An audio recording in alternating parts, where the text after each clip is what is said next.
तस्वीरें आपको हम दिखा रहे हैं पटना के सचिवालय थाने से।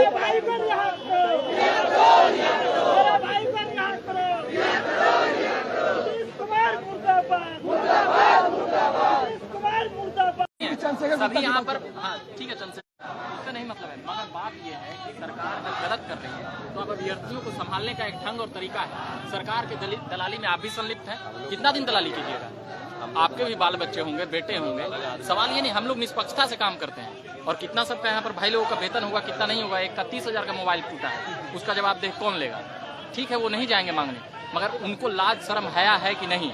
वो एक बार नहीं, जिस तरह से गलिया रहे थे। होता है रविकांत जी की अभद्र गाली देना क्या पत्रकार के जिम्मे है?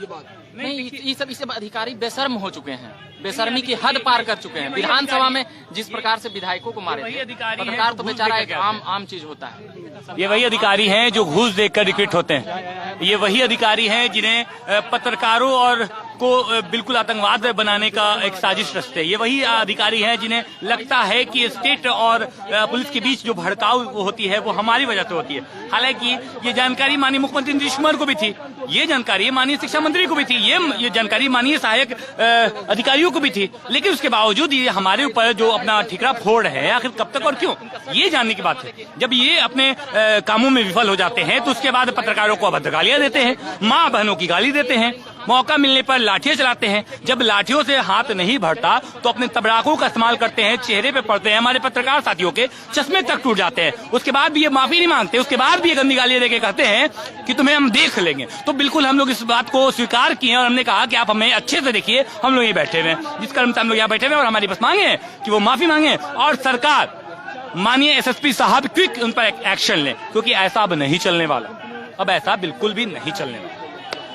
देख सकते हैं किस तरीके से पत्रकारों के साथ जो है यहाँ पर बदसलूकी हुई है, मारपीट की गई है, जिसके निंदा जितनी की जाए उतना कम होगा, क्योंकि खबर के कवरेज करने के लिए पहुंचे तमाम मीडिया कर्मियों के साथ जो है पटना के सचिवालय थाने में यहाँ पर जो है बदसलूकी की गई है। और साथ ही कुछ ऐसे भी पत्रकार हैं जिनके साथ पुलिस ने हाथापाई की है। आपको हम तस्वीरें दिखा रहे हैं एसटीईटी 2019 के अभ्यर्थियों के द्वारा बाहर जो है यहाँ पर हंगामा किया जा रहा था, अपनी बात को रखने का प्रयास किया जा रहा था, लेकिन सचिवालय थाने में एक तैनात दरोगा है जिनका नाम चंद्रशेखर कुछ ऐसा ही बताया है, और उनके द्वारा जो है कुछ पत्रकारों के साथ जो है हाथापाई की गई। बाकी जो जितने भी यहाँ पर पुलिस बल के जवान थे उन्होंने सुसज्जित होकर सही तरीके से बात किया, लेकिन एक अधिकारियों के द्वारा बार बार पत्रकार को यहाँ पर निशाना बनाया गया है और उनके साथ बदसलूकी की गई है। यहाँ पर और जो पुलिस बल के जवान हैं वो देखिए किस तरीके से शालीनता से नजर आ रहे हैं, और पुलिस और पत्रकार के बीच जो आपसी प्रेम भाईचारा होना चाहिए वो इन लोगों के साथ जो है वो देखने को मिल रहा है। लेकिन ऐसे पदाधिकारी जो बिहार की सरकार में हैं और उनके जनता की सेवा के लिए काम कर रहे हैं, लेकिन पत्रकारों से उलझना और पत्रकारों के साथ बदसलूकी करना, कहीं ना कहीं ये सवाल खड़ा हो रहा है कि बिहार के डीजीपी एसके सिंघल साहब लगातार बात करते हैं और कहते हैं कि जनता की सेवा के लिए जो है लगातार बिहार पुलिस काम करती है, पत्रकारों के साथ अच्छा जो है बर्ताव करने के लिए भी पुलिस और पत्रकार के बीच जो है संवाद होता है, लेकिन संवाद कितना सफल होता है आप ये तस्वीरें देख सकते हैं। यदि इन अधिकारियों में कमियां हैं तो प्रशासन इसमें सुधार करे, लेकिन जिस तरीके से ये घटना हुई है कहीं ना कहीं घटना निंदनीय है। आप तस्वीरें देख सकते हैं पटना के सचिवालय थाने में। यदि आपको मारते हैं तो आपका क्या काम? ये नया नहीं है इनका। चंद्रशेखर गुप्ता के बारे में आपको बता दें, ये नया नहीं है। आप एक्सपोज बिहार के लाइव पेज पे जाइए, आपको 5-6 महीना पहले एक वीडियो नजर आएगा जिसमें यहीं पे इस जगह पे एम्बुलेंस खड़ी थी, एम्बुलेंस में डेड बॉडी थी, और वो डेड बॉडी कौशल नगर का था। वो सभी आदमी को हम बुला के ले आएंगे अगर ये कहेंगे तो, क्योंकि जब न्यूज हम कवर किए थे तो उन लोग से फोन नंबर हम एक्सचेंज किए थे। हम अभी भी चाहेंगे तो उनके परिवार वालों को बुला देंगे, और कैमरा में रिकॉर्डिंग है कि किस तरह से इस चबूतरा पे खड़ा होके ये पत्रकारों के ऊपर हाथ चलाए थे और पीछे ढकेल दिए थे दो कौड़ी का कहते हुए। बाद में उस लाइव वीडियोज को कंटिन्यू किया गया और उसका नतीजा ये निकला कि डीएसपी साहब खुद सचिवालय थाना में आते हैं और उन्हीं पत्रकारों से जिनके साथ ये बदतमीजी करते हैं, उन्हीं पत्रकारों की बात सुन के उस परिजन को मुआवजा दिया जाता है, तब जाके उसका अंतिम क्रिया होता है। ये तो चंद्रशेखर प्रसाद गुप्ता का रवैया है। आज जो आप लोग कह रहे हैं कि गाली देते हैं और लाठी चलाते हैं, तो सोच के देखिए कि जब पत्रकारों पे इनकी लाठी और गाली निकल गई तो आम जन जो आता होगा कैंपस के अंदर, उनसे ये कैसे बात करते होंगे? ये मक्खन घी लेकर तो मुंह में बात नहीं करते होंगे। सवाल ये खड़ा होता है कि बड़े अधिकारी को समझाना चाहिए कि भैया पुलिस कर्मी का क्या रोल होता है, कंट्रोल कैसे। उनके कंधा पे एक बात बोले, उनके कंधा पे हमको 1 स्टार दिखा है, ठीक है, हमको उतना भीड़ में सिर्फ 1 स्टार दिखा है। अगर वो इतना निहायती ईमानदार और क्रमठ प्रशासन के अधिकारी होते ना, नौजवान ये पुलिस होते ना, तो अब तक इनके वर्दी पे ना स्टार बढ़ जाता।